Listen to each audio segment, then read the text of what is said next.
Hello and welcome to We Love to Hate Everything. As always, I'm your co-host, Jody. And I'm your other co-host, Amanda. Amanda, big news for today. What? We got Emmys on the horizon. Emmy Heyo. noms, Jen Shah. We have Funny Girl on Broadway news. Hey, I was following that. Yeah. What do you want to talk about first? You said you have a little surprise. No, I didn't. Or I just I had something I watched that I thought that you should watch. First of all, when we just recorded with Colin, we did a Total Request podcast episode. We're doing, for anyone who doesn't know, we're doing series finale month. We did Friends with Justine yesterday. Mm-hmm. We did 6 Feet Under with Colin today. We're doing Sex and the City this week. How I Met Your Mother. We have guests for everyone except for Big Love. No one wants to touch Big Love. But other than that, you know what? I even asked Dave if he wanted to come on to do Big Love. Because we watched Big Love together, and he's like, he goes, I'd rather just be the man behind the woman. I'm like, that's right. That's fucking right. Meaning the man who doesn't have to do anything behind the woman. Right.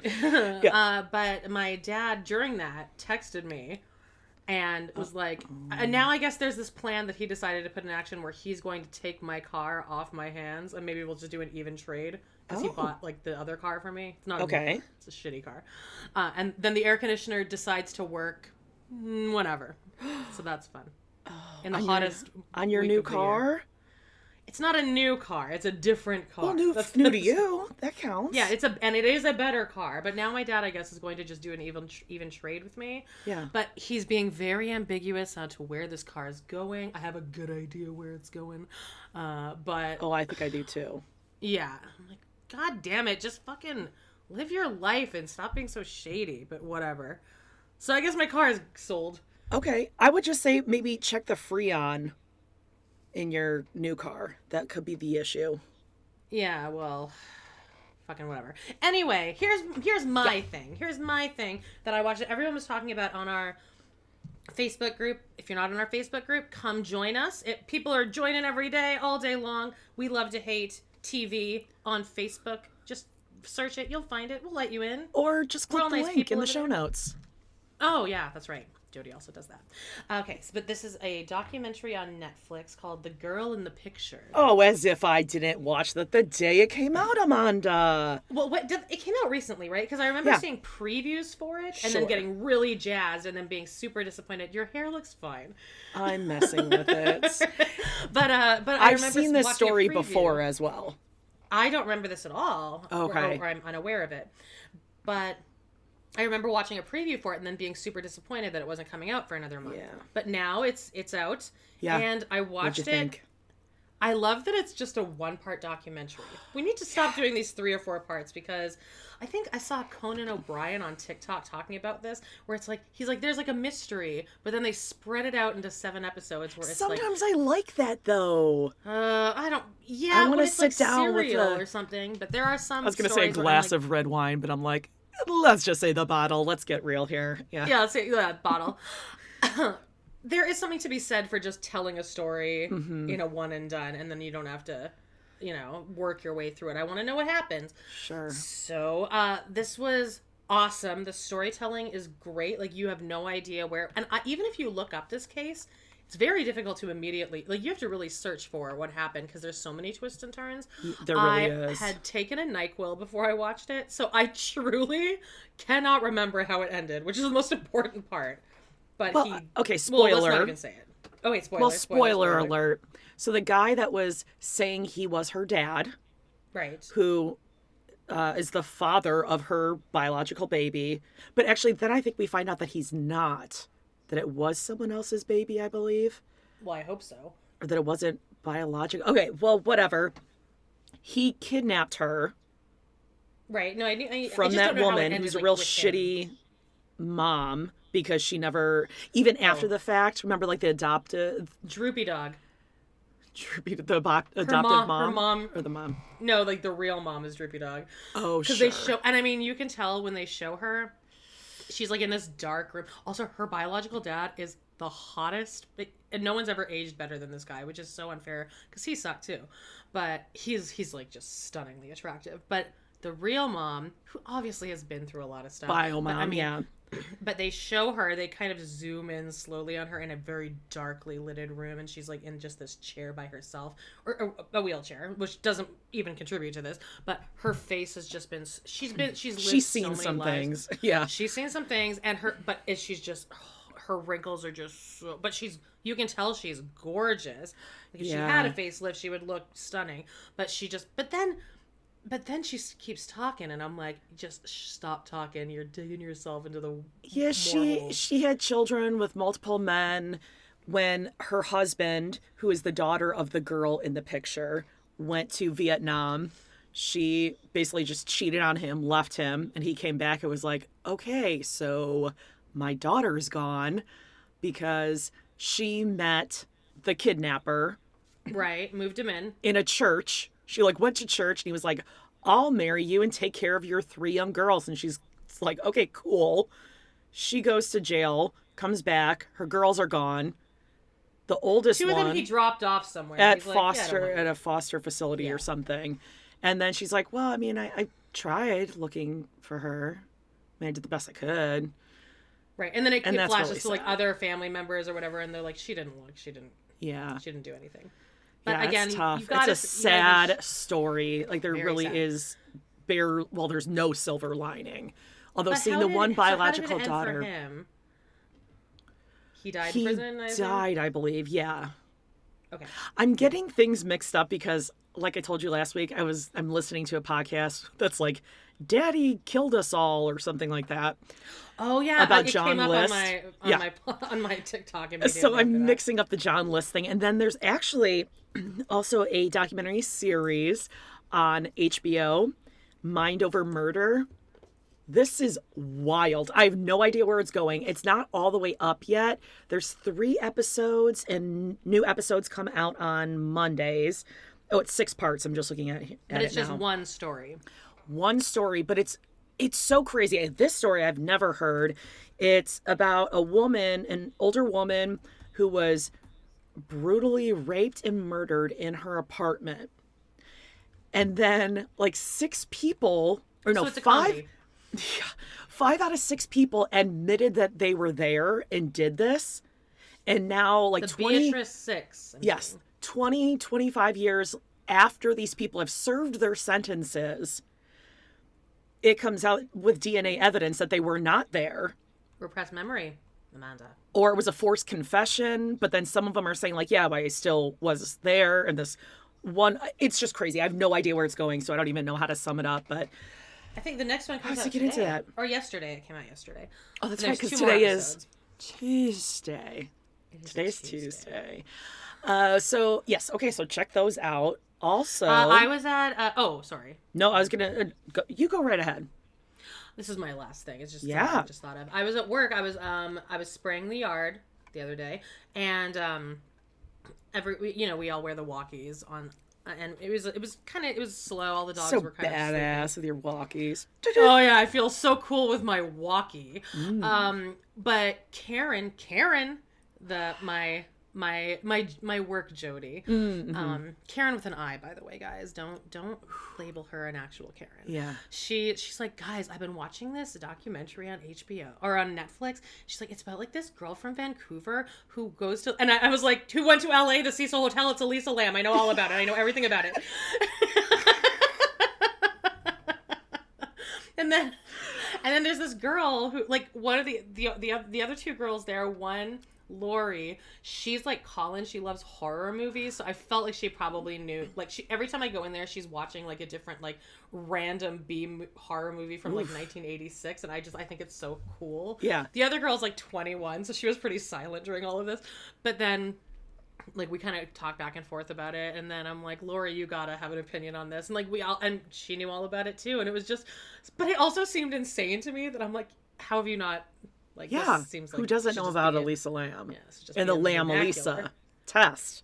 Lam Elisa. Well, one of our clients' name is, well, I won't say her first name, but her last name is Lam, and I always think of that. And both of them were like, I always think of that too. Yeah, of course. Was a 21-year-old like, oh, Euphoria? So I She just didn't say associate anything. that. I think she was probably just sitting there like, well, I guess I can't really contribute to this. Right. She didn't seem interested either. Like I would have. She was just kind of listening. But I just cool. assume all But- the young kids are into Euphoria, which, speaking of, Yeah, let's Emmy talk about it. nominations are out. I bet Justine's happy. Yeah, I think everyone's very excited about this whole. I mean, it swept, didn't it? Zendaya is. I don't know. I didn't look at anything. I just looked for Euphoria as I scrolled through because I knew Justine was so invested in it. But I haven't even gotten a chance to look at the full list. So why don't you tell me? Okay, I will pull it up right here. I know that they said Zendaya is the youngest female director or producer that's been Ooh, nominated ever, so that's pretty cool. I am on variety.com, by the way, if you want to go check out a nice list. So for drama series, there's quite a few. Better Call Saul, Euphoria, Ozark, Severance, Squid Game, Stranger Things, Succession, and Yellow Jackets. Yay! But Barry's not in there. Nope, no Barry for drama series. Comedy I guess it's series, comedy, however. though. Okay. Yeah, comedy series, Abbott Elementary, which I know Nick loves. Barry, Curb Your Enthusiasm, Hacks, The Marvelous Mrs. Maisel, your favorite. Only Murders I'm in the obsessed Building. with Marvelous Mrs. Maisel. I've seen it 4 times. I can't stop watching it. Wow. Murders in the Building. Okay, cool. Ted I'm gonna watch Lasso. that. And What We Do in the Shadows. Okay, that seems like a strong category. Yeah. Limited series, Dope Sick, The Dropout, Inventing Anna, Pam and Tommy, and The White Lotus. Those are some strong contenders in there. Oh, the girl from Plathville didn't make it, eh? No. Lead actor in a drama series, Jason Bateman, who's short, but I think he's pretty sexy. Brian Cox, Succession. Lee Young-Ye, I don't know how to say his last name, I apologize, in Squid Game. Bob Odenkirk, Better Call Saul. Are you eating pickles? No, they're olives. Thank you for pointing it out so we can get reviews about it. No, that was just very interesting. A vinegary pickle. Are they green? It's an olive. Are they green olives or black? Yeah, they're Spanish olives. Calm down. I've never People had a on the green list. olive, Amanda. That's insane. I only Amanda. like black olives. Adam Scott, Severance, weird and thing. Jeremy Strong, Succession. Lead actress in a drama series, Jodie, spelled the same name as me, Ew. Comer, Killing Eve, Laura Linney, Ozark, Melanie Linsky, Yellow Jackets, Yay! Sandra Oh, Killing Eve, Reese Witherspoon, The Morning Show, didn't know that was still airing, Yeah, and me neither. Zendaya in Euphoria. She's I pretty feel like good in Zendaya that. should win. Lead actor in a comedy series, Donald Glover, Atlanta. You're a huge Atlanta head, aren't you? Yep, it's really my demographic. Bill Hader in Barry. Yes! Nicholas Hoult, The Great. Steve Martin and Martin Short, both for Only Murders in the Building. They're like nominated together? No, I'm just Oh, saying okay. both. That would be stupid. And Jason Sudeikis, Ted Lasso. Didn't Ted Lasso just sweep this whole thing last year? Yeah, but we were saying that with Colin. It's not a funny show. It is a heartwarming show. I watched it around Christmas time, which is a perfect time to watch that show because it's just very positive and heartwarming. And it's good. Dave and Paige love it. I didn't watch a single episode. I feel like it's going to be like Marvelous Mrs. Maisel, where when it's on, I'm super into it, but then I never think about it ever. Like you wouldn't Sister rewatch the Wives. series or anything. Is Sister Wives nominated for anything, by the way? Saving the best for last. Lead actress in a comedy series, Rachel Brosnahan. Okay, Marvelous Mrs. Maisel. Quinta Brunson in Abbott Elementary. Kaylee Cuoco, The Flight Attendant. I've actually heard that's really she's good at good. that. Elle she's Fanning, very The Great. You kind of look like Kaylee Cuoco, I feel. I feel like you could look like her. Well, I'll take that over Bette Midler and Ricky Lake, so thank you. Thank you very much. By the way, there was a piece of shit kid in high school who was like, you look like Ricky Lake, the old Ricky Lake. Meaning like when she was fat. Like the fat. And yeah, he fat was Ricky Lake. a busted. He had Hairspray fucking Ricky zits everywhere, greasy ass hair. The gall of that piece of shit. My biggest bully, who like I would have the thought daily, if I could push a button and kill anyone in the world, it would be this boy. I can say his name right now, but I guess I won't. Same. This is the free podcast. He was busted too. He's a ginger too. Oh no, this one was just god, Busted he's ginger. so busted. Jean Smart hacks and Issa Rae insecure. Boy, that's good. I don't Insecure. understand that Yeah. that sentiments. I mean, do you want me to keep going down through here? Yeah, I really want to know about like editing and stuff. No, and just like any of the big ones. Okay, or well, there this anything is a else? big one because I was hoping for this one. Lead actor in a limited series or movie. Colin Firth in The Staircase. He better win that. Oh, I've stopped watching that. Damn it! I need to. God, there's so much shit for me to catch up on. Even before though you HBO know Max. everything about the case, it is so good. Like, he really does become Michael Peterson. He's more Michael Peterson than Michael Peterson. Andrew Garfield. I want to see them reenact the Jinx with somebody, but not like even his life story. I want to see them just reenact the documentary.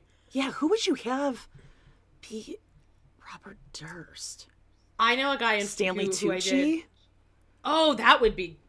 I feel like he could get into it. The guy that played the Cat in the Hat when I did Seussical in Phoenix, like, looks like Robert Durst. And he's kind of weird, but, like, he's, like, the most harmless and awesome man ever. But it needs to be a very slight man. Oh, yeah.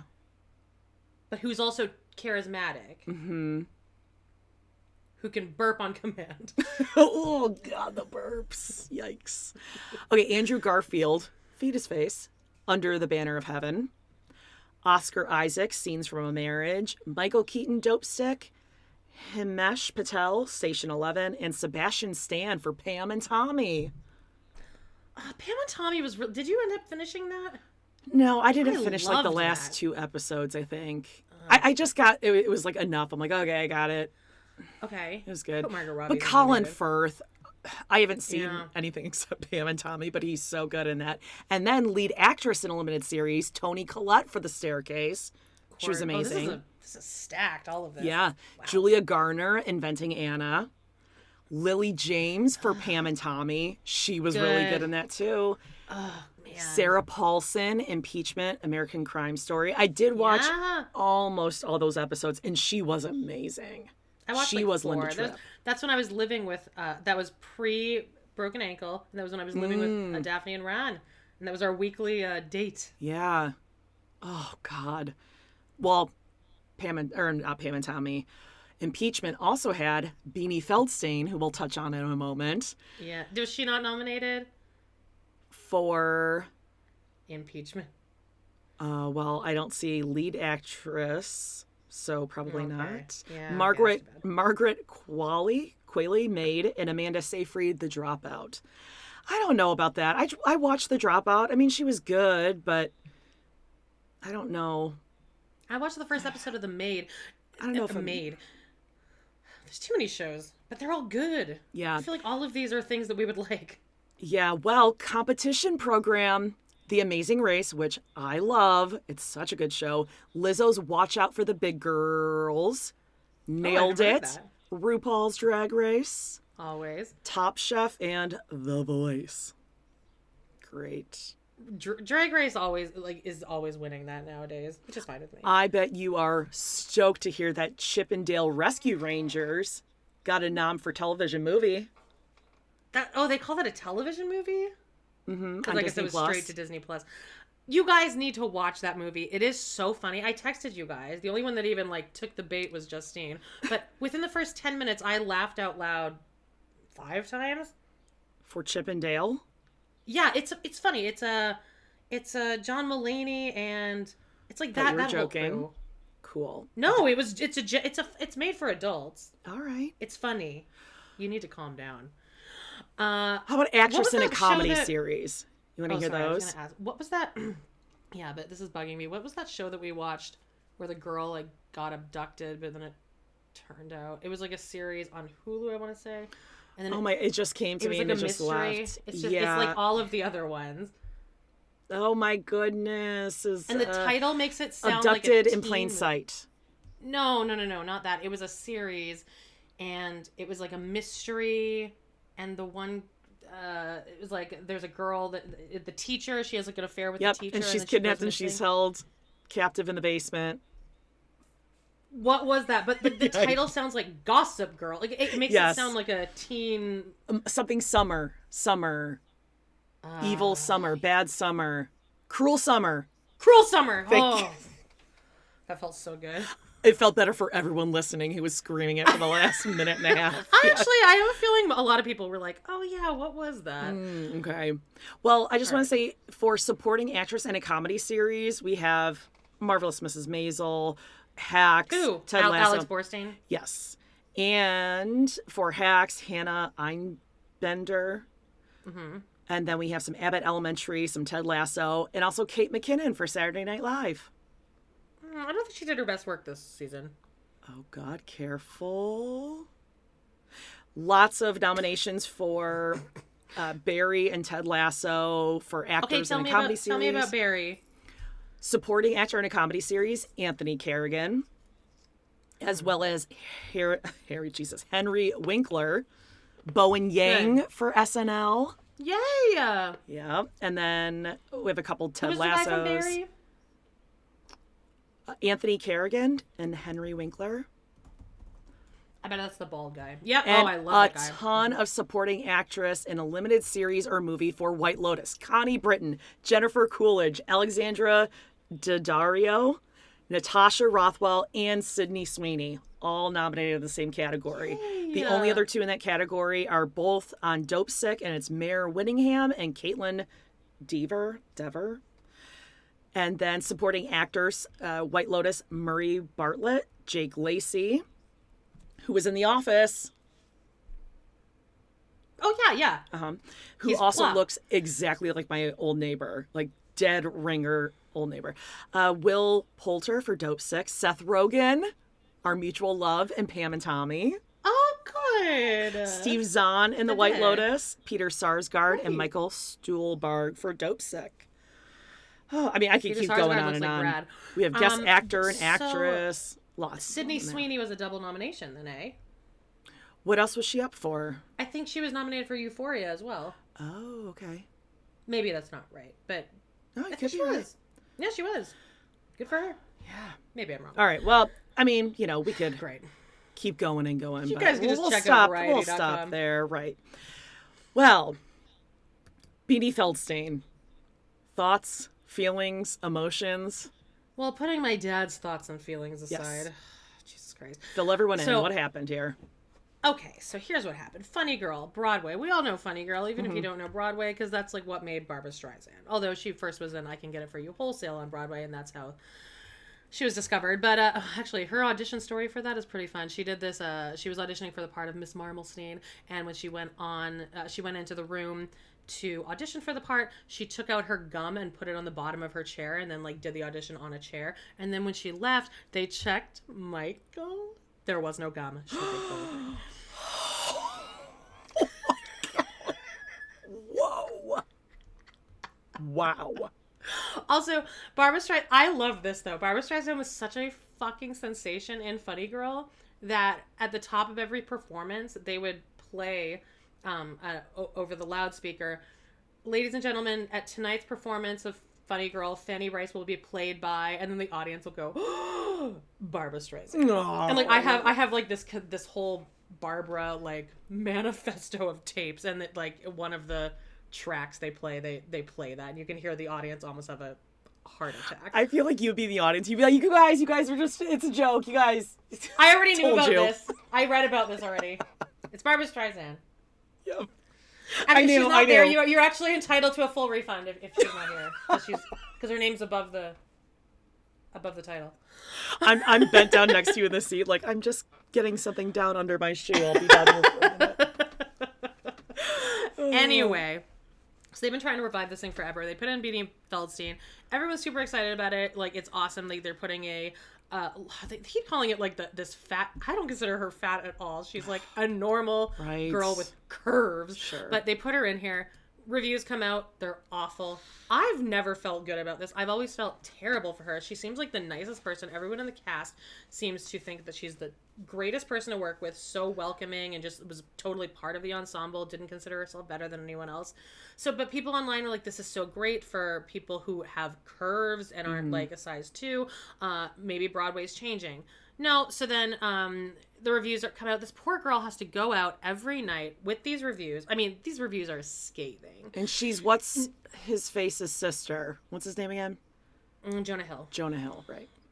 And I love her. She's great in Lady Bird. She's in Booksmart. She's in the Impeachment. What we were just as Monica Lewinsky. She was okay. I think she's great. Yeah. Yeah. I mean, she's not really Monica. Right. Right. It's just not the same personality, but it doesn't matter. Anyway, but a lot of people on TikTok, because I don't even follow Funny Girl on TikTok, but I mean, everyone knows, I guess, sure. the algorithm knows. It seemed pretty split. Some people thought she was amazing, and other people just hated her. But so then her and Jane Lynch's contracts went to the end of September together, and then they can get renewed or not renewed. But both of them, it was kind of announced that they're both going to stop their contracts at the end of September when the 6 months were going to end. This poor girl has to go on stage every night after knowing these reviews are out. That sucks. Like, I can't imagine. And I know, like, you gotta have thick skin, and I feel like I do have thick skin, but every now and then, like even last week, some review will come in and you're just like, you're devastated. This girl has to go on and be Fanny Bryce for 2.5 hours. So something comes out last week.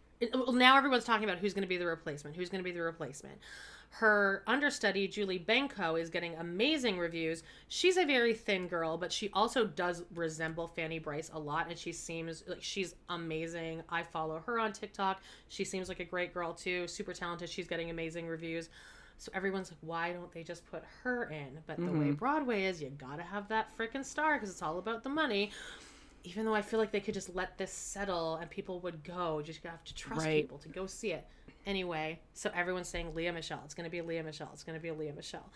And Leah Michele is famous for being the worst. Yeah. Like, complete monster, set of Glee. I don't know how it is with other, like, how she was on when she did a lot of stuff on Broadway, but I know Glee in particular.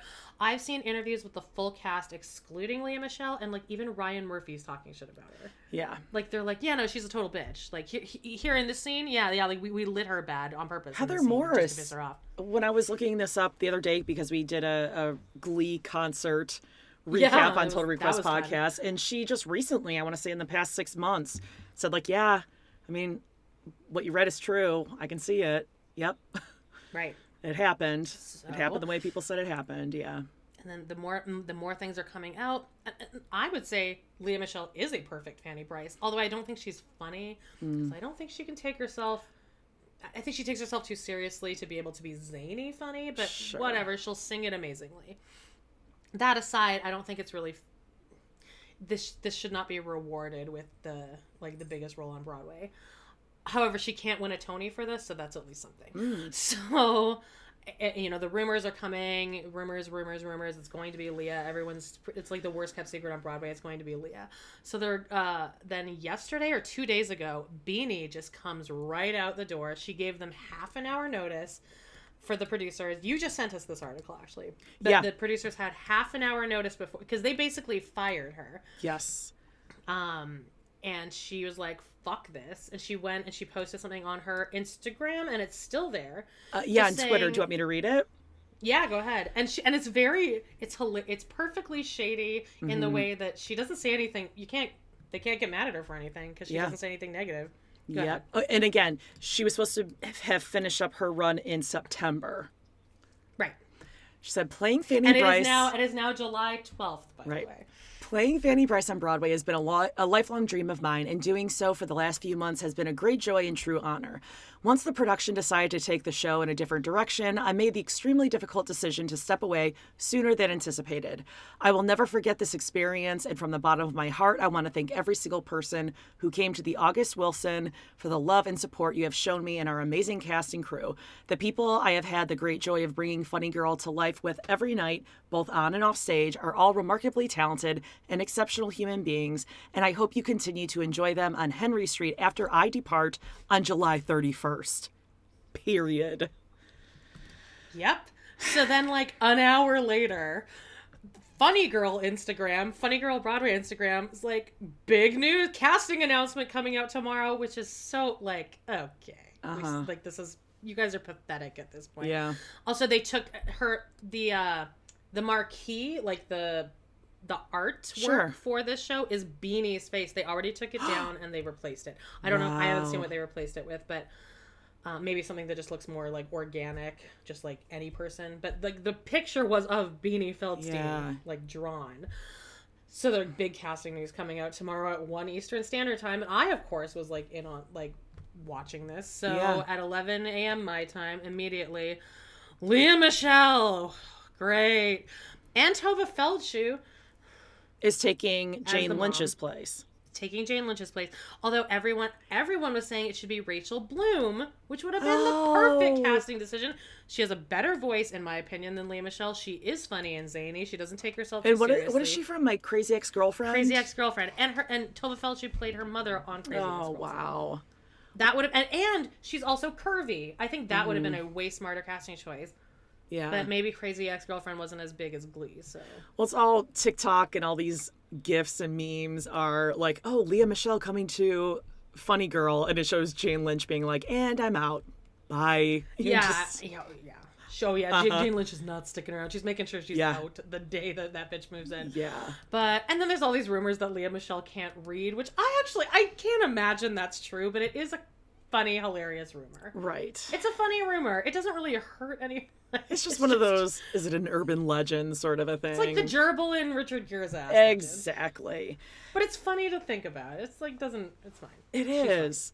And on a much more serious note, Jen Shah has pled guilty. Ooh. At least to one of her.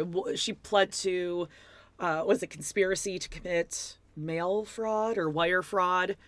And then they took off one of the charges of money laundering or vice versa. It doesn't matter. How'd you feel when you got that? Justine broke the news to us, and I was flabbergasted.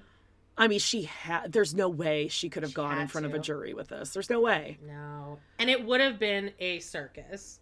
Oh, absolutely. You can't mess with that. So basically, she's going to get time. And from what everyone's saying, federal charges, you do serve a good portion of your time. It's not like, I think she'll have good behavior. I feel like she's narcissistic and probably manipulative enough to be seen as having good behavior. Yeah. She'll be okay, I think. She'll be fine in prison. Yeah. I'd be friends with her in prison. Oh, boy. That'd be fun. She's going to make some friends. It'll be interesting to see which facility she ends up in, though. Right. She goes to, like, the Martha Stewart facility. Well, they probably all will be somewhat similar like that, but I wonder if she'll make any friends in there. She will. I think she is charismatic enough. She's a good time gal, even behind bars. Yeah. I think she's a good time gal. So it was 14 years maximum, I guess, right? Yes. Yeah, that was the deal. So I'm guessing 8 years, probably. Yeah. I'm guessing 8 to 10. But still, that's 10 years. That's a long time. I mean, she's 50 now. Like, even if it were something where she gets good behavior, that's going to be a couple years. Well, even if she gets half of her time taken off, that's 7 years. Still quite a few years. Yikes. Well, I wonder, can Bravo, like, cut a deal with the prison that she can still be on the show? Like, they can interview her? No, but they're going to have all this filming, I'm sure. When she pleads guilty. Oh, shit.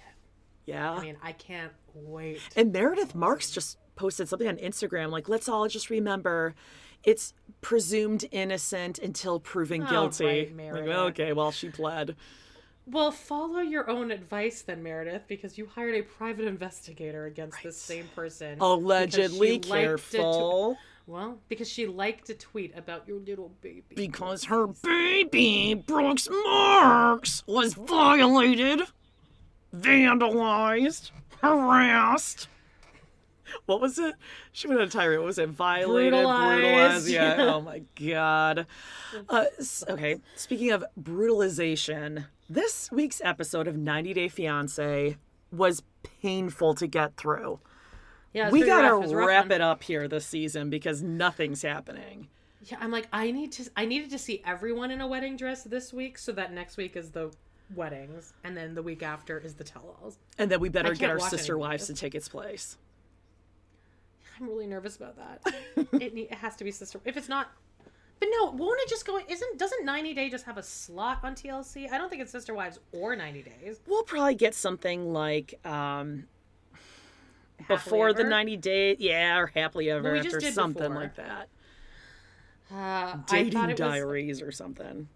Let's start with Karen Guillermo because this is so funny. The fact that production's like, yeah, we have about 3 months worth of footage here. Let's just put it all in black and white flashbacks at the top of this episode. Yep. And we'll throw in a fun little sidekick to just keep the story, just kick it along and move it along here. Like they're getting rid. I think they're gonna get rid of them like next episode. Oh God, like they'll be the first to get married next episode, and then I hope so. Bye. So they've decided they have to plan their wedding in 3 weeks. They meet with a hilarious officiant. He has this line. I mean, someone needs to like put this on a plaque or something. You guys him and Bilal should this? team up as like a comedy duo. Happy wife, happy life. Oh, she wants to take. If she wants to take the reins, you let her. I almost feel like he was serious though, and then he didn't like the reaction, so he's like, "Oh, I just kidding." Ay, Dios mío, I just kidding. All right, and then I mean things really pick up speed here because Guillermo goes and get a haircut. Yeah, we get to watch this haircut. And I felt like we watched it in full live time because it seemed like it took 25 minutes of me watching him get his haircut. And then all of a sudden he's taking this stylist from Supercuts advice, taking it to heart.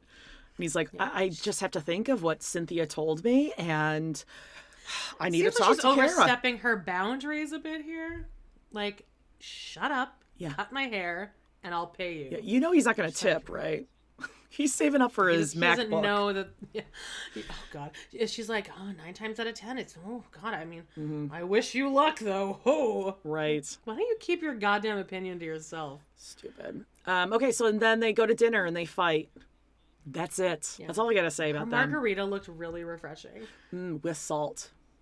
I like that. I like it with the salt. All right, even Mohammed. Okay, so they have to go to this new venue. Because the last one... It's so pretty. I could tell that this is, like, very much both of our tastes. Right up our alley. The second they pulled up, I was like, that's the place. She starts bawling, and I'm like, yeah, I'd be crying, too. Because... But... No. I don't think she's really crying here, though. I think that she's trying to elicit some kind of reaction out of her fiance. It's like, it's been such a long road. And he's like, oh, yes. Yeah. Oh, but there's also the mask, though. Eve, all she care about is her dream wedding.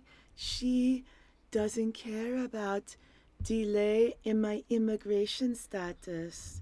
It's 2 fucking weeks. Yeah. You psycho. It's not going to make that big of a difference. And I don't think you're going to interview very well. So I don't think you're missing any job opportunities that you would have if you only had those 2 weeks back. What was his job where he lives? Straightening his hair because that burnt mop of dry matter on top of his head. That's not even hair. It's just this fried puff on top of his head. Okay. So, putting on his own lash extensions. Oh, right. He wants Eve to compromise by getting married sooner and getting married in a mosque. That's his idea of her compromising. Don't think you know that. We need to get the papers started. I cannot not work. Meaning I hate sitting home with your son all day. Yeah, I can't explain how it feels to be stuck. What is sticking you here besides your own will and wanting to be here? And to bring your mother over. That's it. Yeah. So he then later, such a grown man move. He sends her a text message from the next room. This was outrageous. Saying that he's just going to find a new sponsor. Because wait, you don't want to talk about the venue? Job. Oh. You don't have any opinion? I feel like you, of all people, because I hated it. Have an opinion. Yeah, it was rough. I'm going to marry my king in a castle. Yeah, not a castle. Not a castle. I mean, the furniture is about from that era, but Well, I was going to say the decor doesn't really match the venue. And when they went in that dining room, she's like, oh my God, this dining room, it's perfect. I'm like, you could barely scoot around those chairs. yeah, and it's just a house. Like, it doesn't. How do you have a wedding in this? There's no like grand hall. It looks like or a anything. It's just historical house. place, a historical venue. Yeah, I mean, I'm sure they can make it look super pretty, but It was very sad and depressing to me. he literally says straight up to her, the wedding. These are things I do not care about. Yeah, I just want my green card. I just want my immigration status. He says these words to her. Absolutely. They're still together, Jody. They were spotted recently together. I know, and I hate this. So he tells her in a text message, I'm just going to find a new sponsor because I want to get a job and start working. And then she's like, hey, you want to come here and talk about this text message? What do you mean you're just going to go get a new sponsor? I would love to see the reaction if Dave sent you a text. Like, while you're From in the the other house. room. Like, from, like, just on the other side of that door right there. You're like, yeah, hey, you want to talk about this? And he's like, I think you're very selfish because you want everything the way you want it. I take care of your son. She has done everything else for you. I would like to see him a day on his own, what he would do. You know what? I He got wouldn't really be able to upset wipe about... his own ass. Oh, definitely not. Well, the bidet. Couldn't put the bidet in. Right? So he literally can't. I was listening to Reality Gaze, and when they introduced this segment, they started singing Queen, I Want to Ride My Bicycle, or I Love to Ride My Bicycle. Nice. And I was mad at us for not thinking of that. Yeah, we should have. Damn it. I love Next my time. bicycle. I can ride to cafe, to Oh mass. my God. Period. I hate this guy. So then later, this is after the text message thing. Now he still hasn't gotten the hint that he's the asshole in this situation. He walks into the room and he goes, so I think Eve, this sponsor thing, I just trying to help our situation. So now he's like, oh, I have to try to do some reverse psychology here. Yeah. You don't understand how sponsor work, Eve. The sponsor is not the person responsible. It's just rules. Yeah, it's Can we rules. pull up the definition of sponsor in the dictionary? Because it's Right. literally they're responsible. Yeah, and she's like, you can't just go find another sponsor unless you're just going to go find another person to marry you. So is this You just can't- about yourself? You can't just call the embassy or immigration and be like, can I just get a piece of paper and then white that out and just put a different name on? Yeah, she's like, I'm $2,000 to $5,000 into this thing. What the hell are you talking about? And then he's Well, like, but also, you're not allowed to transfer sponsors. right. You can't just transfer now that you're here. You have to go back and now reapply. Right, and he's This like, isn't a I'm thing. just trying to figure out how it works. And she's like, then ask me, because I've read it, and this is not how it works, how you did it. think. Then she goes, do you even love me? Do you love me? And he goes, I have dreams and goals. Okay, so my question was, do you love me? And then he goes, get me ticket. Then you get me ticket. To go back, and she's like, okay, so if you go back then, if I get you a ticket and you go back, we're done. I'm not going to be going there. And he walks out as he says, good, I don't care. Bye fucking bye. Get out of my house, buy your all own centers ticket around back. the fact that he misses his mommy. Mm-hmm. Mommy. You've been there for 60 days. Yeah. You need to chill the fuck Right. out and grow up. Yeah. He thought that he was going to get here and be able to bat his eyelashes at the U.S. government, and they were just going to like hurry things along and get his mommy over here for him. Seriously, I would be like, get out of my house. You can figure out your own ticket back. And if you can't afford it, then go talk to immigration about it. He's like the Egyptian Vinny from Jersey Shore who can't be away from his stupid mom Yikes. for... Speaking of Someone's stupid, another doctor. Patrick and Thais. These two need to get the fuck out of my face, too. So boring. And her voice is nails on a chalkboard. He said last week you liked it. Oh my God, so annoying. No, I liked it when her voice got heated and she was like yelling at John. And I just liked, I don't know, something, it was the pinginess of it I enjoyed. Okay. I usually don't like ping. Yeah, this is nothing. No. This is nothing. So now Patrick wants to get married on 2/22/22 because 22 is his lucky number. And she's like, well, I wanted to get married in Vegas. Okay, no, you didn't. It was a storyline. Yeah. Shut up. Exactly. Patrick and brother Boston Rob go tuck shopping. Don't care. And then it all comes down to Thais saying that Patrick is a control freak and he just wants to do everything. And he's like, no, I don't want to do everything. You are pretty much just like helpless at this point. She's like, you treat me like a child. Some days I think I don't want to marry you. And he's like, yeah, me too. There's days when I don't want to marry you either. She was not expecting that. Yeah. She thought she was going to like make him like, oh no. Grovel. And she's like, fuck, really? And then also, like, I don't think it's controlling that he picked a date. Like, she didn't have a date in mind. He picked a date. Here, well, they only have 90 days and probably 30 days left. Like, and we can go to Orlando where he says that they have good food and what he said. There's like one other thing. Good food and great politics. Yeah, definitely great politics. But yes, like, who cares? But this is her way of just like turning around and being, well, he picked a date without even asking me. Okay, but like, you needed to get married at some point, right? And you're going on a trip. You get to go to Florida. Which, I mean, Florida sucks, but it's also fun to go to. She hasn't even told her dad yet. She's like, well, I'm going to. Great. And they do next episode. I know, so I can't with these two. And I have a feeling that he's going to be like, oh, congratulations. Mm-hmm. Yep. Like, for sure. But John takes him suit shopping. I wanted to say I really loved the girl that was helping them. Yeah, I loved with the her suit. outfit. It was awesome. That was a cool outfit. She looked cool. All right. What about a little Jabria Miona? Some black Serbs?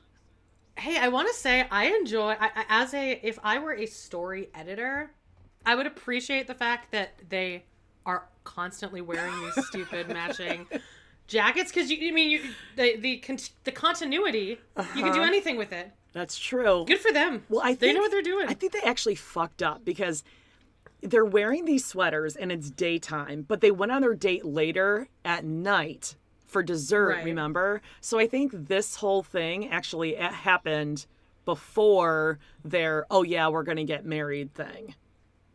Right. Well, I also love when Miona goes in to tell him how things went. She's like, what are you doing? And he's like, oh, I'm just taking a nap. And I'm like, you're taking a nap in your enormous coat? Oh my God. And jeans. And jeans. Bury me alive, why don't you? In the basement where there's no air flowing. Okay, yeah, so they're still wearing Jabri's pretty sweaters from Shein. And Miona's like, okay, well, I'll go talk to your mom about putting our beach wedding on delay. And I'll tell her kind of like where things stand, which is weird because, it's his mom. He should be doing that. Yeah, there's that shot of her like walking up the stairs and she's like, bye. And he's like, but he's like slowly backing into the room, like, have fun. Oh, well, first, he sages the house. And his get the fuck out. Dumb mom is sitting there like pretending like she, has clients or anything to do whatsoever. He's like, what are you doing? She's like, oh, just doing some paperwork. Because, her facial expressions don't move. Yep. And she just has no inflection. I'm just doing some paperwork, nothing really. And he's like, oh, I'm just going to sage the room. And she's like, okay. I'm like, sage the room. You don't have clients. There's no way you have anything to do. Yeah, whatsoever. And sage the room. Okay. I know it can clear out the energy. You getting out of the fucking house. You grown 30-year-old man. When I did Jekyll and Hyde, the guy that played Jekyll and Hyde, who took off at least 2 shows a week because due to vocal rest, would sage the whole dressing room. And I'm like, okay, you need to calm down. Now listen. I think a good saging is absolutely fine. I've done it. But a Jabri doing it is bitch eating crackers. Yeah. Get the fuck out of here with your sage. Seriously. Oh, God. But yeah, so now he sends her up. But yeah, there's that shot of he's just closing the door. Okay, bye. Have fun. Lock, padlock. So now she's got to go up there and she's like, hi, what are you doing? And she's like, well, I'm just kind of busy doing some work, but I guess I can take a break. So now Miona has to say, okay, well, we talked, and although I want a big beach wedding, we're going to delay it, and we're going to use that money and save it up to do what we need to do, but instead we're going to elope. And where did she say they were going to go? Joshua Tree. Okay. Whatever. But the mom's reaction is literally like, But what? But last time we talked to Jabri, he didn't want to marry you. So But he what loves happened? me more. I thought he was going to listen to what I told him to do. Miona handled this so well. She's like, yes, but then we talked and he decided he does not want me to leave. So I'm fucking here, bitch. Uh-huh. So that's the whole thing. And she's like, yeah, we talked. And he definitely didn't want me to go anywhere. Because, they've been doing this for years now, Mother Jabri. She moved from Serbia to here. Yeah. He asked and I do her think to that they marry do him. love each other. Like, I think their relationship is fine. Yeah. They seem to have a good back and It's forth. fine. They're a with each little other. annoying and they have some lofty dreams, but whatever. They're annoying, but I think they get along with each other. Yeah, I don't think it's like an abusive relationship or anything freaking weird like, what's his face?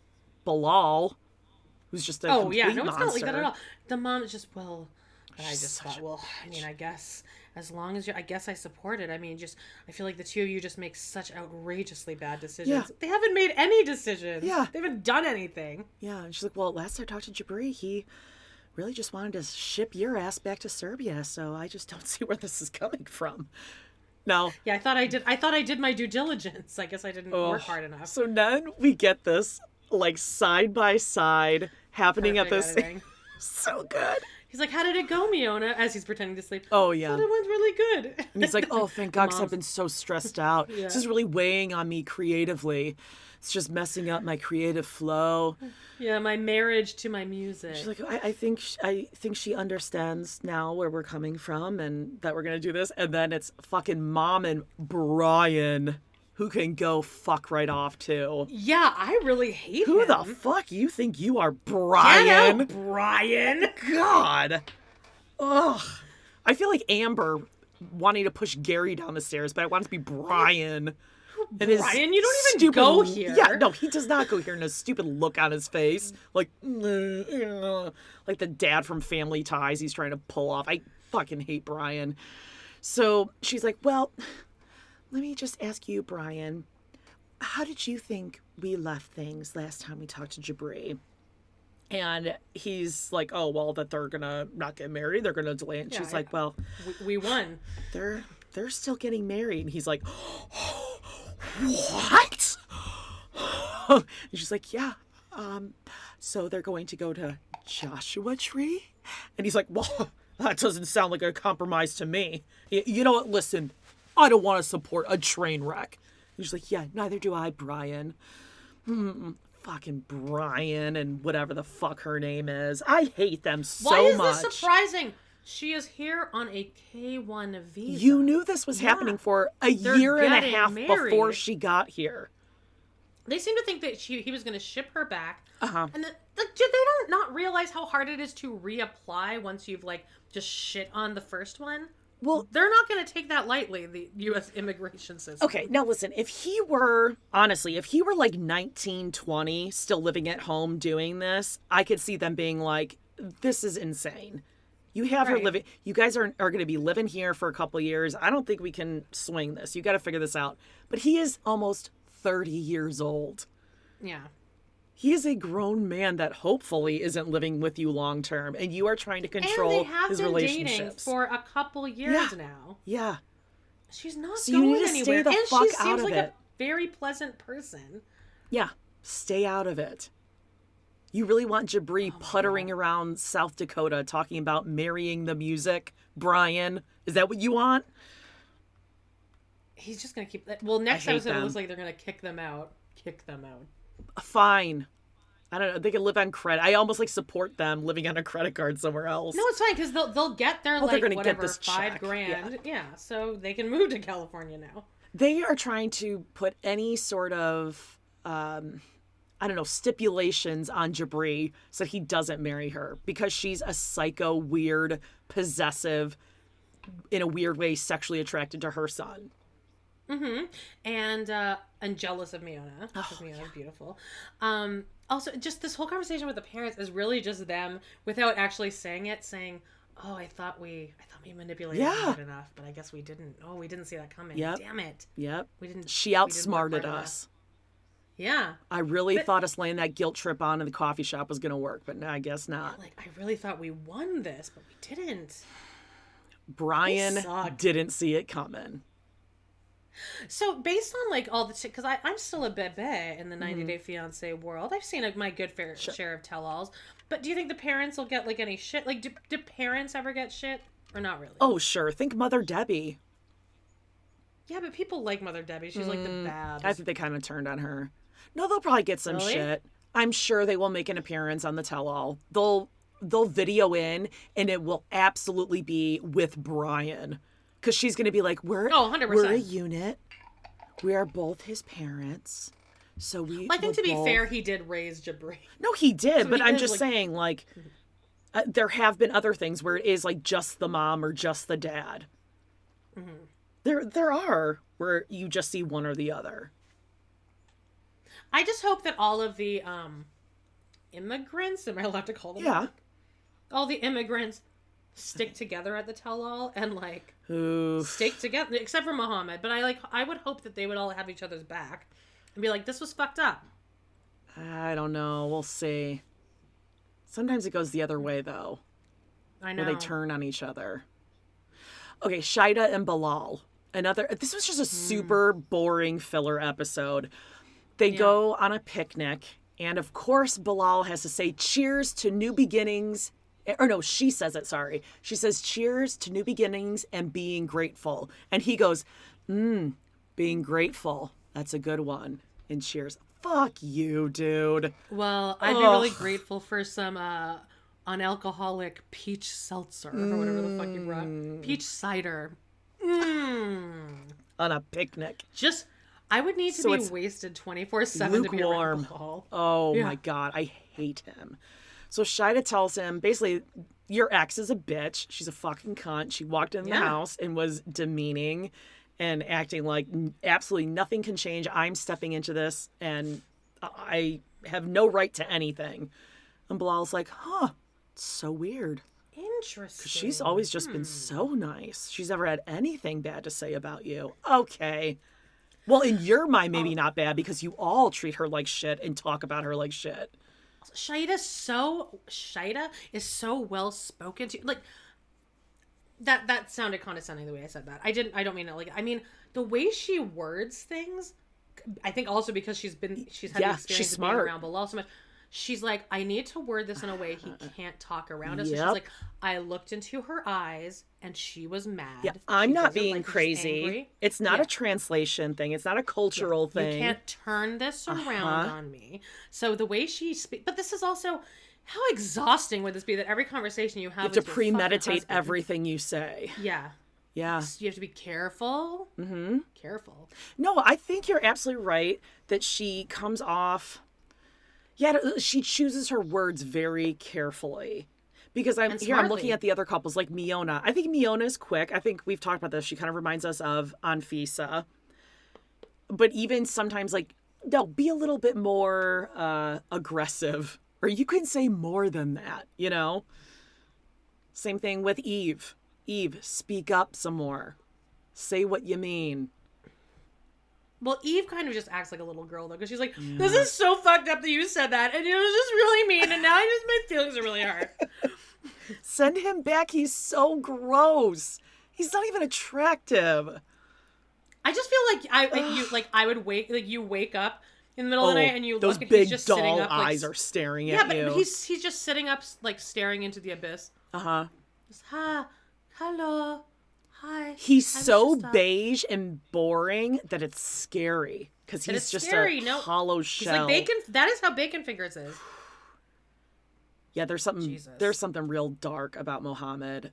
I hope by the tell-all, let's cross our fingers and pray that by the tell-all they've broken up and she's not going to follow through on the green card stuff. I really hope so. That's the one I really care about the most, just because of Theron. Yep.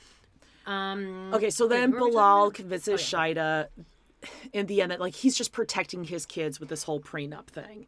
It's nothing personal to her. He's just protecting his children. But, well, it doesn't matter as long as you're not going to cheat on me or leave me. Because it's all on her. Yep. If the marriage falls apart, it's her. Like, he could cheat on her. He's like, it's very simple. You just have to, like, do everything that I want you to do and be who I want you to be. You have to be an obedient wife, like Robin. And like his ex-wife, who she's supposed to respect and everything, even though you yourself divorced her. And Bilal even said, I was blindsided. Yeah, He loves this like ex and current wife thing. Oh, he gets off on it. I also feel like that would be a really big problem for me if I'm talking to my current fiance about how his ex treated me like shit and he took her side, which he isn't 100% taking her side, but he's not taking Shida's side. So that would be a very big problem for me. Mm-hmm. Oh, absolutely. And also, Bilal should have been there in that circumstance. Or that shouldn't have been a conversation between the two of them. Right. Absolutely. It has nothing to do with her. Okay. Emily and Kobe, they're back. Emily wants to run some errands with Kobe. What's Emily wearing? She's wearing an open knit sweater that's like a little off the shoulder. Because they're just going to go for a drive in Salinas. And they're just going to go to a pharmacy because she's late. I love when she goes in the morning and she's like, "Hey babe, what you doing?" And he's just doing that classic like nothing to do during the day, laying flat on the bed with the phone straight up in the air. Nothing on the walls, by the way. God, someone save Kobe. Ugh. He's like, "I guess we'll go." Yeah, bait and switch. This isn't actually for the wedding. I might be pregnant. Right. And immediately she's like, well, I'm late with my period because, I mean, listen, you were the one who said that you didn't want me to take birth control pills. And he's like, yeah, but you're the one who said you weren't ovulating. This conversation got intense. Yeah, and you could tell that she was so uncomfortable because she's like, my parents are going to see this. Yep. He's like, no, well, then, but he's not even trying to be shady. No. He's just saying what happened. He's like, yeah, but then you had that app, and then you were saying, no, don't worry, babe, I'm not ovulating. You can come in me. Yeah. And she just looks at the camera like... I think she was more like, he called me on my lie. Like, I didn't think he was actually going to say that. I don't think I'd want to have my parents know that I said, don't worry, you can come in me as your fucking She's guy. Whipping her boobs out, and Coben's running with her boob across the room to the kitchen. I think she's okay with this kind of talk in front of her parents. I think she's that kind of a dress girl. In the Talking Heads, This is where... And I'm not body shaming her. I just don't understand what's going on with her boobs because I am big breasted. So I get that there is like some hangage of boobs. Like they don't, unless you have fake boobs, they're not just like boing rocks. But her boobs connect to her body, like on her chest. Like almost they're very high. And then she's wearing an incorrect bra or no bra at all. So you see where they're like flapping down and it gives it a very strange cleavage sort of situation. Right? I mean, I hate her so much that like I can't say anything positive about her. But yeah, so they go to the pharmacy. This is also like a janky ass pharmacy where there's only like this is not a Walgreens or a CVS. A cacophony of stuff like here's some Pantene Pro-V, VO5 hot oil. Yep. Here's some Band-Aids. Here's 3 different brands of pregnancy tests. Yeah, one brand of everything, and it's all way overpriced because it's been sitting on the shelf Vaseline. Since 2017. Yeah. That Vaseline is the same Vaseline that all of our moms have in the cabinet that's been there since our childhood. Hey, sometimes I have like 3 of those all around my house. Chapstick, Vaseline. It's always within arm's reach of me. Carmex. She says, Carmex is for like the winter time when you just want to feel it feeling. She goes up to the counter and she buys this, and then she says to us, I don't want to take this home because I'm nervous that it'll be found. I'm like, are you not like an adult enough to throw it out by yourself? Yeah, you don't have to walk around with it. Oh, well, Emily's not emptying the garbage, please. Well, put it in her parents are going to be rifling through the garbage, or at least like put it in a shopping bag and throw it in your closet. Throw it under one of your boobs when you go in the door, and they won't even see it. There you go. It'll never be found. Well, Coben will find it. Oh yeah. But But like put it in like a pocket of a sweater in your Sure. closet or something. Although I can guarantee you Daphne would find that within 10 minutes. Oh, somehow. she'd sniff that out literally, walk in the door, and be like, My most nerve-wracking moments was when I couldn't walk upstairs yet and my mom was still staying with me and she wanted to unpack all of my squares and I knew that I had a vibrator at the bottom of one of them and I was like, do not go looking through those. oh my God, traumatized. And I'd be like, I told her, can you please bring me down my Rolling Stones t-shirt? Because I wanted to wear it one day because I think we were doing a Teen Mom episode about Brianna or something. She brings me down like a Beatles love shirt, a Coca-Cola t-shirt. I'm like, no. She's like, Coca-Cola, it's rock and roll, Amanda. She's like, well, I looked in your closet. I was like, don't look at my closet. It's fine. I don't need it. Don't go looking through those. I just got a flashback. My friend in high school, we were in her parents' room for something, and I don't even know what it was, but we were sitting on their bed, and she like bent down to go like grab something, or she thought something was under the bed, and she found her mom had like a big black dildo Hey, under her gets bed. the job done. And still to this day, I'm like, oh God, every time I think of Mrs. So-and-so, we're like, Yeah. But all of us were like, God, at least your parents are like still getting it on after all this time. Like they're having the time of their lives in there. It's pretty common. I feel like it's more common for women to have them than to not have them. But in high school, you're like a junior, senior in high school, and you bend over and be like, oh my God. Oh no, that's shocking. And she was more mad. She's like, why did they even try to hide it? Like, why just have it right under there? Nothing else around it. That is a good point. Yeah, I mean, come on now. I know. She's like, my room is right under theirs. I'm never going to be able to sleep again. She was really dramatized over it. Ooh, do you want to hear a horrifying story if you have yes. time? This will only take a couple of minutes, but okay. This is horrifying. When I went to college, the internet was still very, very preliminary. Like I would have to email friends from like the music library computers. Sure. So I was my prom date, Jeff, who's now gay. Shockingly, my prom date was gay. Uh-huh. We saw that coming. But him and I would like be emailing, and we send each other like videos every so often, just like here's what's going on in my life. So I made this video like on my little like beta VHS camcorder, Yes. where I like put out all these pictures, and I'm like, here's what happened in my last year of high school. I was in love with this guy, but then I had sex with this guy, and then I was also kind of in love with this guy, but then I kissed this guy. So okay, no, fine. So I'm then scared. fine, Okay. this happens. I end up not finishing the thing, so I just like left it. I come home that summer and I see a VHS tape labeled Amanda's video to Jeff. Oh God. Oh God. Oh God. I hate it. I hate it. And in that moment,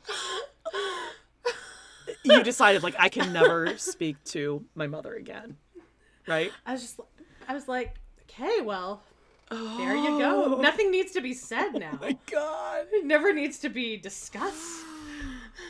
And the first one was probably like, I fucked this guy, right? I definitely did. I wouldn't have said fucked. I definitely said had sex. Oh my God. But Amanda's video to Jeff. Just so that she'd know that, like, no, I watched this. I know that you know that I know. I know everything. Yeah. What you know. Awful. Whoa. And you've never spoken That's about it messed up. since. No, I mean, what is there to say? Can you call her up right now and ask her if she remembers your video to Jeff? I would rather kill myself. Oh, she's at the Stampede with Ron right now. It's Seniors Day, Amanda. Oh, please post pictures. I would love to see Daphne and Ron at Calgary. Oh, I'll Seniors Day. Are they going to go see the Super Dogs? They probably did. I don't know. I'm I not going can't this believe year you're 'cause my missing dad Super rejected me. Dogs. I bet you Daphne would go back with you. It's the hottest day of the year. It's the hottest week of the year. I'd really rather not be at the Stampede. It's Okay. fucking hot. Well, Poutine let's go back and to stuff. Thalineth, Canthith, or whatever the hell they are. Okay. First of all, I just want to add that she has greasy as fuck hair. It was so dirty. Gross. I get it. It's long, but if you're going to keep it that She's long... hormonal, Amanda. She's you could pregnant. tell she had not washed her hair in probably at least a week. Well, more often than what's her face though, Ari. Oh, thank God we didn't It see shows her this chewing week. on wedding dresses next week, and her hair is equally The as same. greasy, And her mom's if like, not more oh, so. Ari, you look beautiful. And you're like, oh, Mom.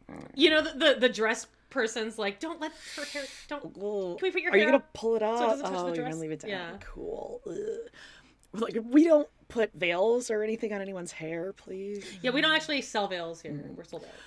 Okay, so now they go into the bathroom at the pharmacy. Ugh, Yeah, God. I hate What this. Are you, 17? I know, I hate this.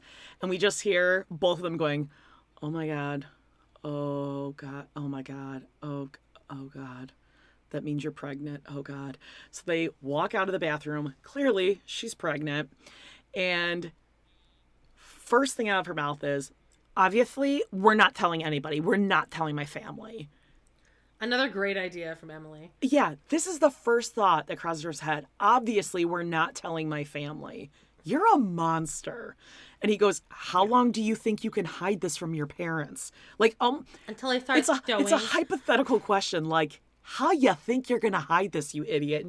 Yeah, that's her answer. Until I'm stowing. No, I'd be like, I didn't actually mean that I thought you should. Yeah. And then he goes, oh, wow. Like, she's a crazy monster. And she goes, well, I want to have this wedding, like, be a fun time, and then tell him afterwards. And at least we're here and not in Africa or China, you know? Oh, okay. That makes it better. Cool thing to say. Yeah, no. I mean, how do you feel right now, babe? Babe, are you happy or not? You won't even tell me. How do you feel, babe? And he's like, my God. Oh, my God. She goes, I mean, it's more pressure on me because I'm the one who has to work and make all the money and get us out of this house. No, it's not more pressure on you. It's more pressure on both of you equally. And then she's like, I thought he'd be excited because he wanted more kids.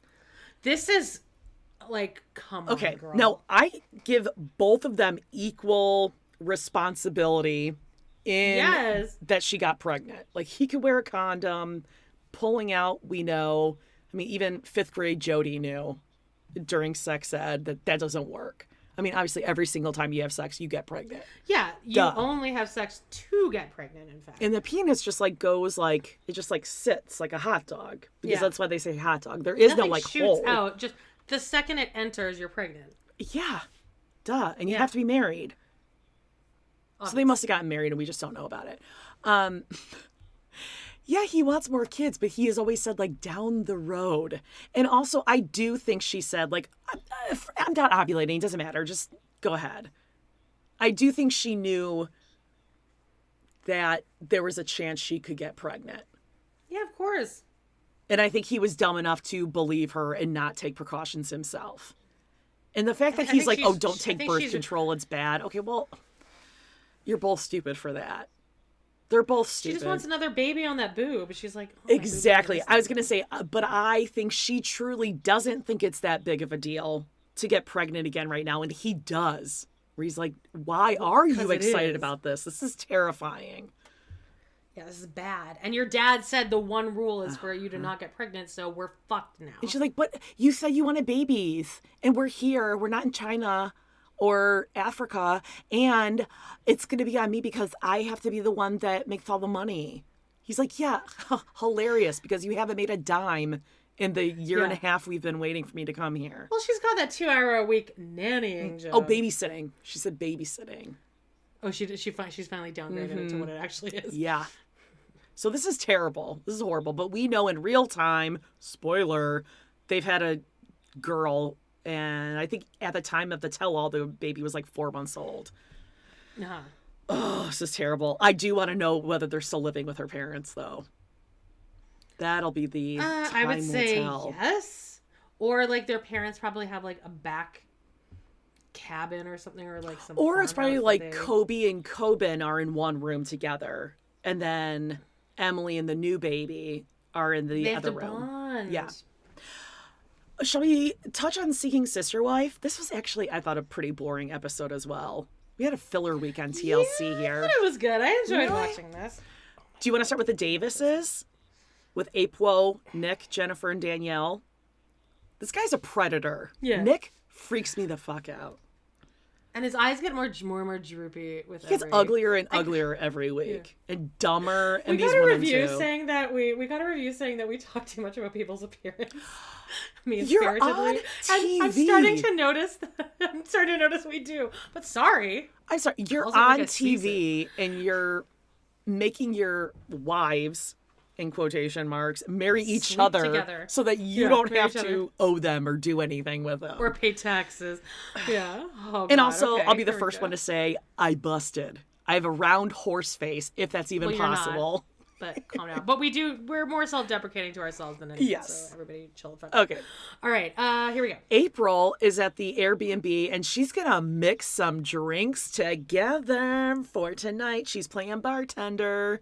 And it looks like sour apple Sludge. pucker with like 7-Up on top. Ugh.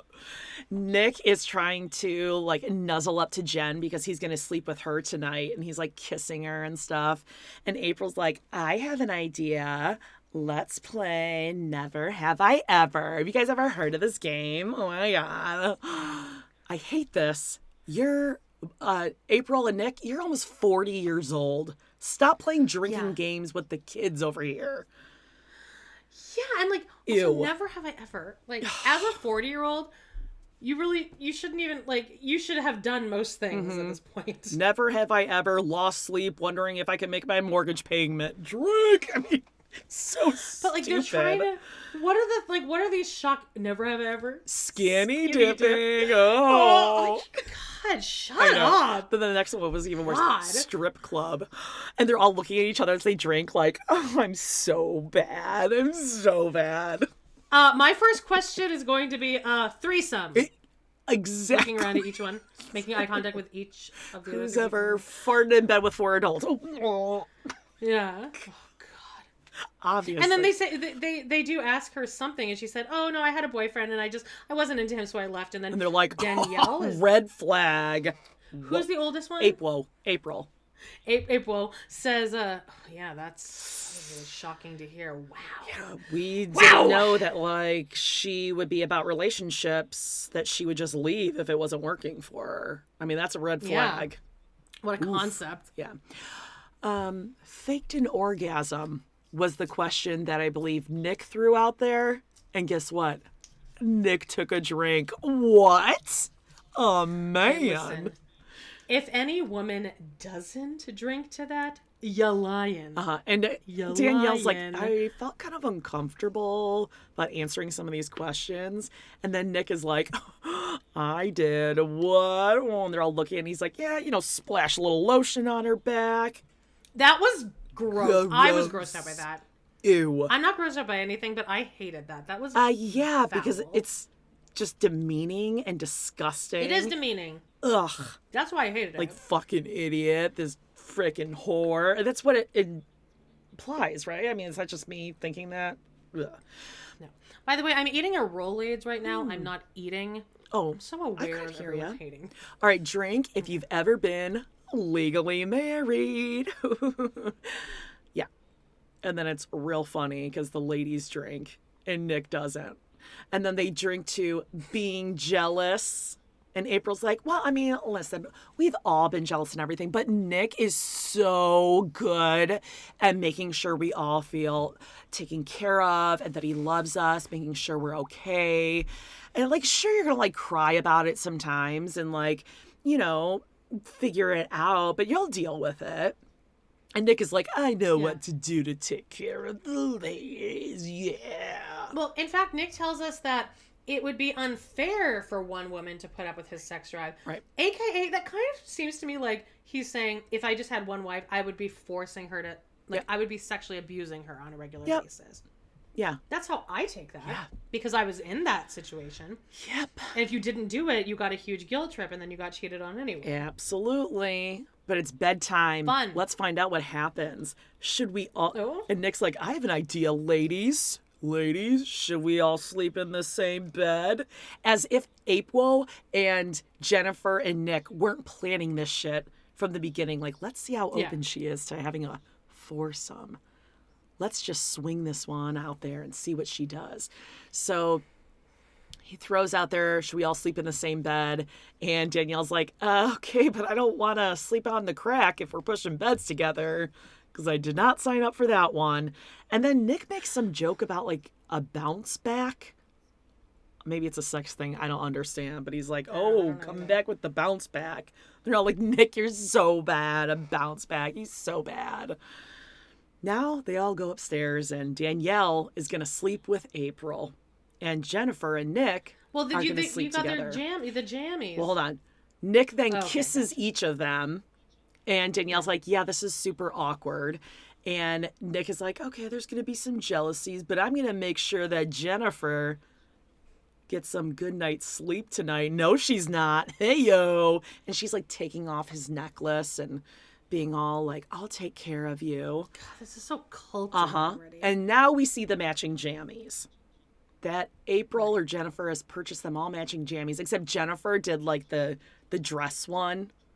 Yeah. And the other two did pantsies because they're so long and so. Do you wear pajamas like this? No. This seems like with buttons in the front. I can't do a button sort of thing like that. And long sleeves. Are you trying to choke me and murder me? Satin is so hot. Oh God, I need to be wearing shorts and like a tank top or a t-shirt. Tank and shorts. Bra. Yeah, that's it. No buttons. No. That's an outfit. You're wearing an outfit. Yeah, things are going to be pulling and like twisting. Like if you turn around, the buttons are going to rip open. Like my arms, it would be a straight jacket. No. Can't do it. I'm like getting hot just I'm thinking kicking off my theoretical blankets right now. So now April and Danielle have to go sleep in these jammies together? Okay.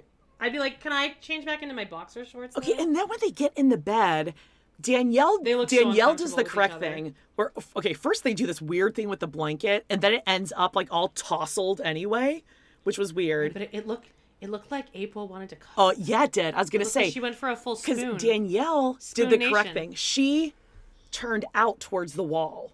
Yeah. She's spooning the wall. April. I mean, you're farting into each other, but at least you're not facing each other. April turns into her as if to like spatch her, like spoon her. No, everyone knows you turn the other way. And then you play on your phone. This is so fucked up to make them sleep together. They don't know each other. Yeah, no. I'd feel much more violated in this situation than sleeping with all of them. Because it's like you're forcing... There's also other beds in this house. Yeah, this is bizarre. I mean, it just seems like they're grooming her. And then we have to see Nick and Jennifer start making out. Disgusting. Ew. Okay, Murfields or Foley's? Or Murfields. Well, no, is that it? Just those three? No, and then Sid. We didn't have the apps. Sid, the Scientology kid. Oh, Sidian, yeah. Yeah, where I'm kind of on board with that. Well, let's go to Sid. Really I'm calling him Sid. All right, let's do Sid, the Scientology kid. This sweet, sweet hotel of his. It's a resort, Amanda. Yeah, he said it's a resort. It's tropical. He's like in the rainforest, and I mean that's a. There was one of those. But, I mean, it just foam. I could tell how humid it was. There was one of those foam tile things that are on the floor at like Planet Fitness, where they have like the puzzle piece outsides. That was on top of a dresser. Yeah. I'm like, oh, something happened on top of that dresser, and we're now using flooring, and it's just hanging over the edge. It was just gross. Everything's sticky. Yeah, and just it's hot. The humidity. It's hot. Oof. So, okay, he gets a phone call, and it's Ariel, or Ariel, or Ariel, one of those things. Let's just call it Ariel, because that's what he says. I think 3 out of 4 times. She's on the phone, and she says she's there, and then they play like this cute little game of like Marco Polo throughout the whole resort. Like, where are you? You go downstairs. No, take a left. No, take it right. And they meet on the stairs. She's wearing a lot of clothing for a tropical climate. Jeans, long sleeve.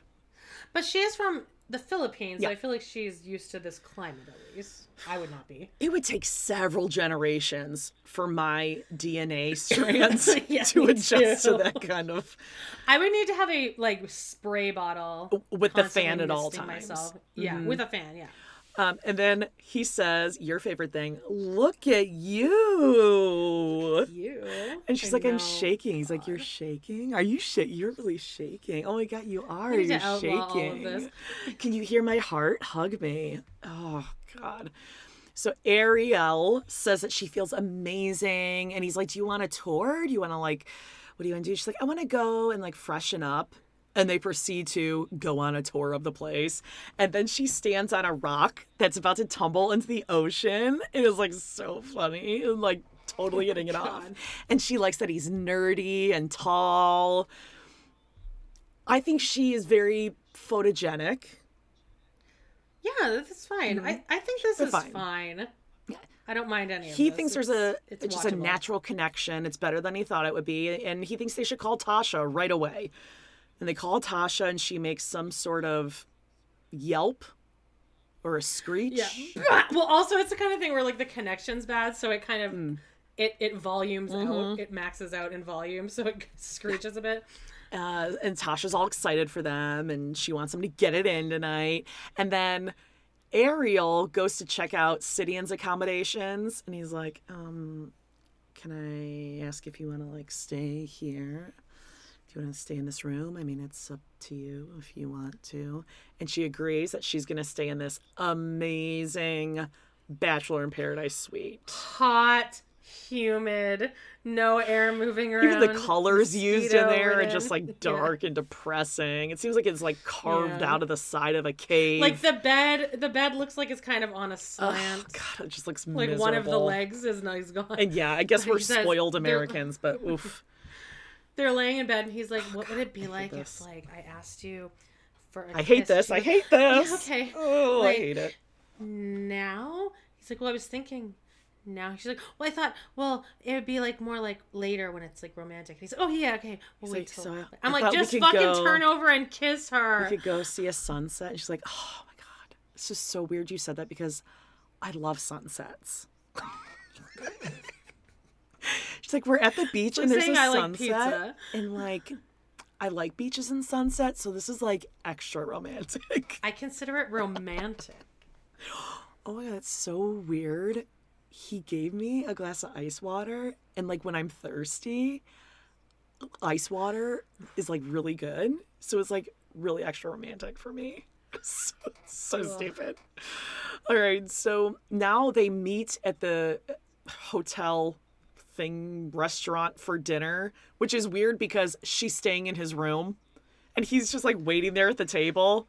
Then he's like, wow, look at you. You look beautiful. Yeah, you Also, just they left the have a room together. Well, they go, he's like, come here. Look at this sunset. Kiss? Kiss now, I was please? wondering if maybe I could have that kiss. No, you can't because I'm so grossed out right now. I hate this. Yeah, this is so awkward. And then it's like a But I don't know if you noted. Yeah. home and a home. Did you notice though when they go back to the table, they talk for like at least 10 to 15 minutes without even a glass of water No, being not served? a thing. Not a thing. Nothing. No drinks. No appies.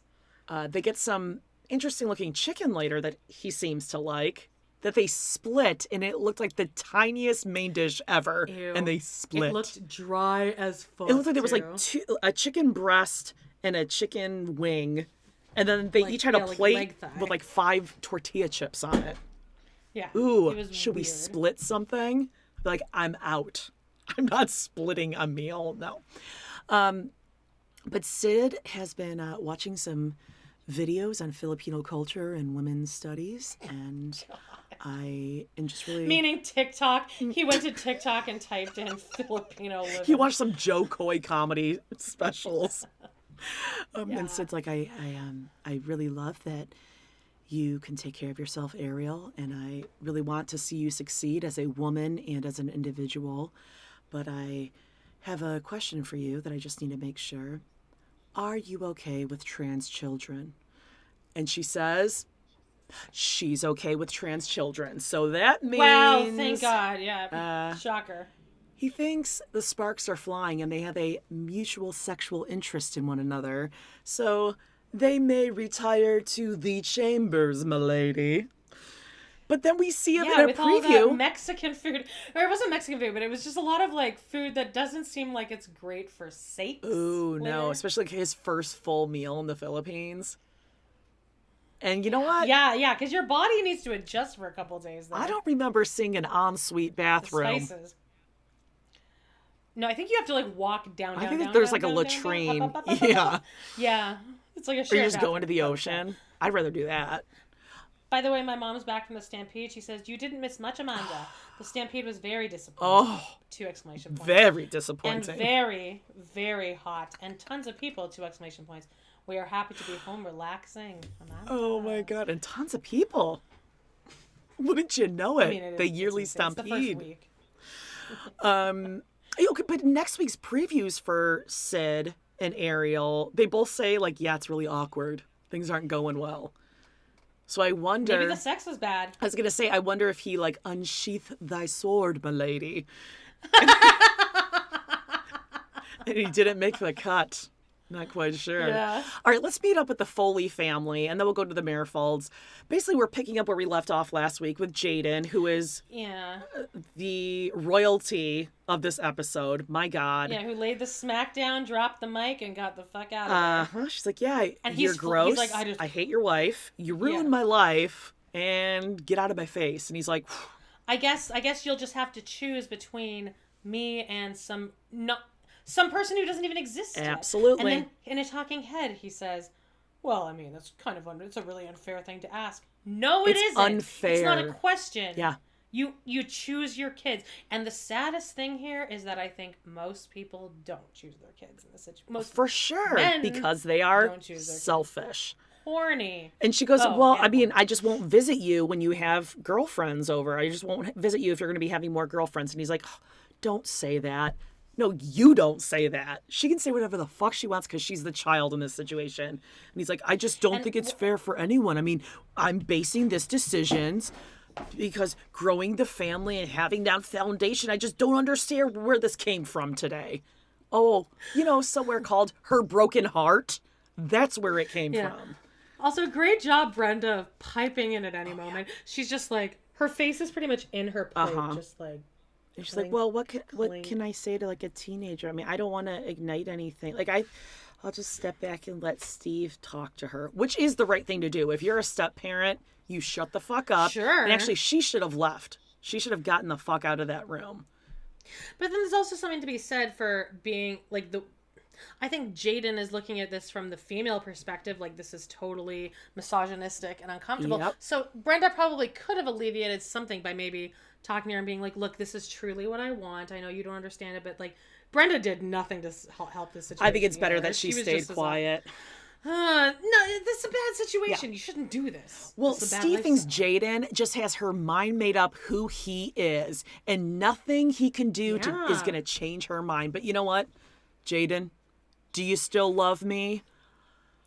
Fuck you. Yeah. No, do not ask her that in this situation. She just does like a thumbs up. Okay. Yeah, hilarious. First of all, you should never have done this show. You knew your daughter. I mean, look at his kids. Look at her. You can tell. Are you not sensing You can tell she's having here? a really hard time with her life and your decisions and what you have done to her family. Maybe don't go on this show because you're going to make it worse for her. Dumb. And then to put her on the spot with a camera crew around going, do you still love me? God, it's just so manipulative and sneaky and such a dick move. And he keeps saying over and over, I just don't know where this all came from. Which is his way of saying, my bitch of an ex-wife has brainwashed our children. Influences. Yeah, whatever, dude. This is all you're doing. And he's like, I mean, I don't know. Maybe we just shouldn't tell the kids if and when we date. Yeah, probably a good idea. They have a conversation to make it look like they're weighing their options, but really they're not weighing their options. They're just saying words out loud, but we're going to keep And Steve wants Brenda to be like, no, I think we should keep doing what we're doing. But Brenda just stays quiet because she doesn't have a mind of her own. And then Steve also says, well, I mean, there was a rough patch after the divorce when Jaden did not like Brenda. And she saw her as the primary reason for our divorce. Oh, because she wasn't. Which she wasn't. Because she was the primary reason for your divorce. If she didn't come in the picture. She came into your marriage and broke you up. And you chose her. Yeah. So Brenda just like cries about how all of her relationships are difficult, with Jaden and April. And, it's just... And Steve takes her head and like shoves it into his shoulder. And he's like trying to like pet and rub her head. She's like, all I'm asking is I just want to feel like... I just don't want to feel like no one in this relationship. Okay, well, that's not Jaden or April's fault. That's your husband's fault if he's making you feel like you're no one. And it's also your fault because you knew exactly what you were doing getting into this. Absolutely. And that there were kids involved that you could fuck up and whatever. Okay, so Steve asks Brenda, what do we do? She says she doesn't know. And then Steve excuses himself from the camera because he doesn't want to say anything else on camera that he may regret. Like my fucking bitch daughter. Fuck her. And my ex-wife, for sure. Yeah. Speaking of ex-wives, Danielle and her ex-husband, Garrick...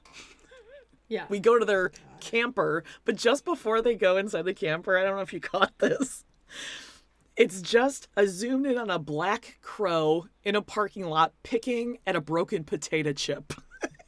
Oh, God. I don't know why that cracked me up so much. It's just so depressing. It's like, this is it. Crow just picking away at whatever's left. Like, we got nothing. They're packing up the camper, getting ready to move after being stuck in there for 5 months. I don't know what they're doing in there. Just maybe some socks. Is Danielle's speech pattern exaggerated in this scene, or is it just me? I don't know. She's very Emily. This is a hard episode for me because I'm like, I feel like Danielle's losing some traction here. Yeah, I know. She's getting sucked back in.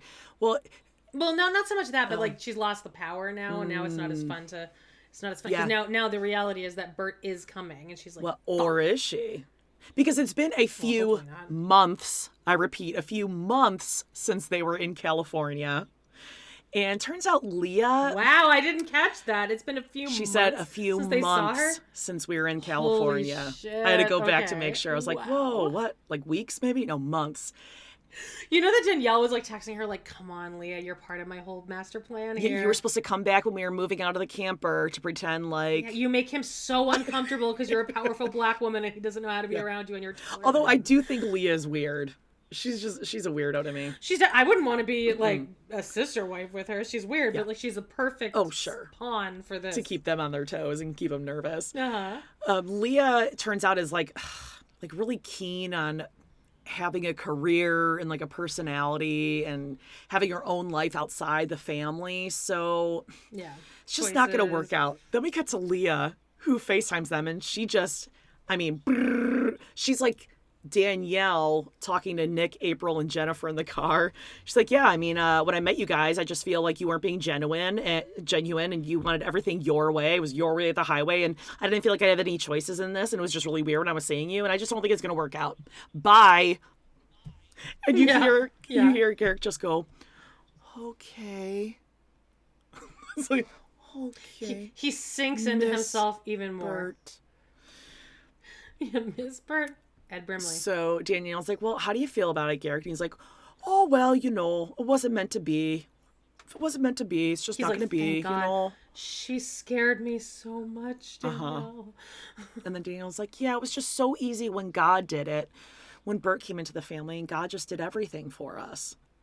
No, that's when Garrick said, we need another key down in the lobby.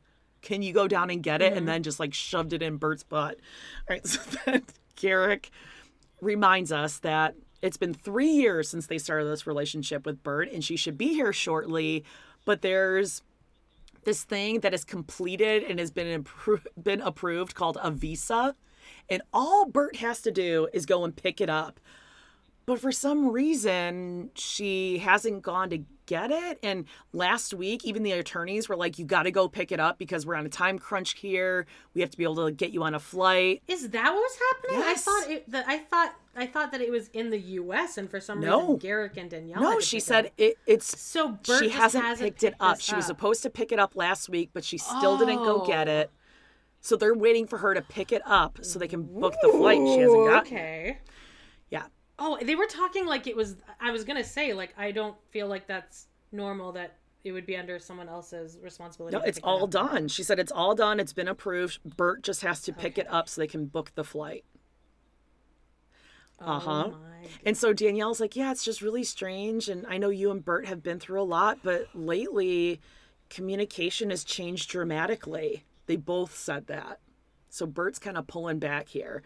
And Danielle... But in the previews for the season, it does show Bert there. In the U.S.? Or are they like meeting her again midway or something? I feel like she's in that trailer, but I don't know. Oh my God. What if Bert gets the trailer while they move into the house? That would be amazing. Well, Danielle rubs it into Garrick. She's like, yeah, I mean, it's so weird because, I mean, you're already married to Bert and we already got a divorce. And it just seems like weird because she can pick up the visa. But at the end of the day, it just seems like a distant dream because she's still not here with you and you're married. And you weren't able to get her pregnant on the multiple times you But tried. Garrick's just going to leave it up to faith and God and, you know, just wait it out and see what they need to do. Just wait for Bert to get her visa and just come on out here. And then we see in the preview this house that they're building. And Danielle's like, when Garrick decides that it's my turn and if Bert's like taking a nap or something, my room's going to be upstairs. And then next to her main bedroom with Garrick down here is going to be another huge playroom for like a baby or two babies. And Garrick's like, oh, what are you saying? I'm just going to like knock up some woman and get some twins? You don't need to lay into it that deeply in front of her parents, right? It's just Danielle, gross. you need to turn this back around.